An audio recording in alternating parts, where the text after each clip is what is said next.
Good morning, dear students. Now, the last topic of the chapter Heredity and Evolution is artificial selection. क्या है artificial selection? Animal and the plants breeding select the one with the desired characteristics and allow them to breed. जो एक character हमने चाहिए अच्छे वाला वो एक बार चूज़ कर लिया और उसको फिर ब्रीडिंग करवाई. As a result the number of offspring with desired variation. इससे क्या होगा कि जो उससे आने वाले चाहे पौधे हैं चाहे किसी भी टाइप के उनके बच्चे हैं will with desired variations gradually increase the population. धीरे धीरे बढ़ने शुरू हो जाएंगी वो करैक्टर आगे आने वाली जनरेशन्स के अंदर. For example plant breed have obtain different varieties of the cabbage. जैसे बंद गोभी होती है, गोभी देखी होगी ना आपने, cabbage with the desired character by the selective breeding in the wild cabbage. सबसे पहले 2000 साल पहले जो ये वाइल्ड गैबेज थी, झाड़ियों की तरह जंगलों में मिलती थी ये वाइल्ड गैबेज, फिर इसके ऊपर आर्टिफिशियल सिलेक्शन की गई. ठीक है, तो cabbage selected for the short distance between the leaves. क्या किया गया, पत्तों के बीच में कम डिस्टेंस बनाया गया. फिर ब्रोकली बनाई गई selected for the arrested flower development, उसके ऊपर फूल्स आए, फूल गोभी बनाना हो. कॉलीफ्लावर स्टारलाइट फ्लावर, उसके ऊपर अलग ढंग से फूल आए. इसी तरह से कैले selected for a large leaf, Solan part के लिए कोलैबरी. तो डिफरेंट टाइप्स की एक गैबेज सिस्टम डेवलप किया गया, यानी आर्टिफिशियल सिलेक्शन से बनाया गया. अब आता है डिफरेंस क्या है नेचुरल सिलेक्शन और आर्टिफिशियल सिलेक्शन में. जैसे कि आपने ऊपर देखा, it is selected by the human being. हमें बनानी है तभी तो आर्टिफिशियल है. Its result are seen on small population segment. धीरे धीरे पहले छोटी पॉपुलेशन में फिर आगे बढ़ेगा. जबकि नेचुरल सिलेक्शन में क्या होता है, ये नेचर ही कंट्रोल करती है, कुदरती तौर पर होता है और लार्ज पॉपुलेशन के ऊपर इसका असर होता है. आगे है बच्चों एवोल्यूशन एंड प्रोग्रेस. एवोल्यूशन आपने बार बार किया है इस चैप्टर के अंदर. धीरे धीरे किसी भी ग्रेजुअली चेंज होना, किसी भी पार्ट का बॉडी के अंदर आ जाना. और प्रोग्रेस से वो कैसे रिलेट करता है. देखो, today we have millions of living species. आपके आसपास हज़ारों करोड़ों की संख्या में स्पीशीज़ है और कई एविडेंस मिलते हैं कि लाइफ उनकी किस तरह से रिलेटेड है, हायर फॉर्मेशन किस तरह से आई लोअर वन से. जैसे evolution is simple the selection of favourable character. जो पसंद वाले करैक्टर होंगे मौसम के हिसाब से, नेचर के हिसाब से, वो धीरे धीरे डाइवर्सिटी के अंदर आते जाएंगे. It does not mean the elimination of the simple and the lower form that gives rise to the higher and the complex form. Simple वाले से कॉम्प्लेक्स वाले बनने तो हैं, पर ऐसा नहीं है कि बिल्कुल ही एलिमिनेट होते चले जाएंगे. सिंपल वाले भी रहेंगे. जैसे बैक्टीरिया आज की डेट में भी है, उसकी जगह आज बेशक कॉम्प्लेक्स चीज़ें आ चुकी हैं, पर सिंपलेस्ट फॉर्म बैक्टीरिया आज भी एग्जिस्ट करती है. ठीक है, इसी तरह evolution result only the emergence of a new species which has adopt itself to the changing environment. मौसम के हिसाब से उसने अपने आप को ढाल लिया है, वो चल रहा है, आगे बढ़ रहा है, उसके अंदर चेंज आ गया है, पर पुराने वाला भी एग्जिस्ट करेगा. Consequently, one species can undergo diverse and lead to the various lengths of life of evolution, resulting in the formation of many new species. धीरे धीरे अलग अलग तरह की नई स्पीशीज़ आनी शुरू हो जाएगी और उनका एक ही एंसेस्टर यानी पूर्वज एक ही होगा. धीरे धीरे उसके अंदर एवोल्यूशन के साथ साथ प्रोग्रेस होती रहती है. समझ आई बात. इस वजह से हम क्या कहते हैं, in a particular environment one can find the original species as well as various species involve from it. Original तो मिलेगी और उससे रिलेटेड आगे आने वाली जनरेशन के अंदर थोड़ी और स्पीशीज़ भी मिल जाएंगी. Therefore there is a no real progress in the idea of evolution except that the simple body design have changes to complex body design. धीरे धीरे चेंज आकर कॉम्प्लेक्स बॉडी डिज़ाइन बनता चला जाता है. इसको हम अपने से भी रिलेट भी कर सकते हैं. एवोल्यूशन ऑफ मैन, हम कैसे आए. देखो, चार्ल्स डार्विन ने जो अपनी थ्योरी दी थी अपनी बुक के अंदर ओरिजिन ऑफ स्पीशीज़ के अंदर, उसने एक्सप्लेन किया था ओरिजिन ऑफ मैन के हिसाब से.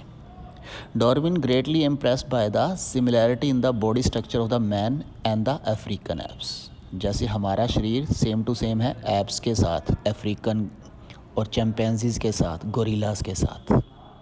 तो ये बहुत बड़ी उसकी एक थिंकिंग थी कि हमारा पूर्वज कहीं एक रहे होंगे. ठीक है, अब लास्ट के क्वेश्चन हैं. Explain the evolution of the man. किस तरह से हुआ होगा, कैसे इंसान बना होगा।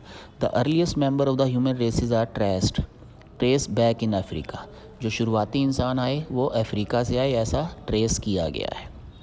अ कपल ऑफ 100,000 ईयर, कई लाखों साल पहले, सम ऑफ आवर एंसियस्टर लेफ्ट अफ्रीका, वहाँ अफ्रीका से निकले होंगे खाने पीने की तलाश में और इधर उधर पूरे वर्ल्ड के अंदर वो फैल गए होंगे।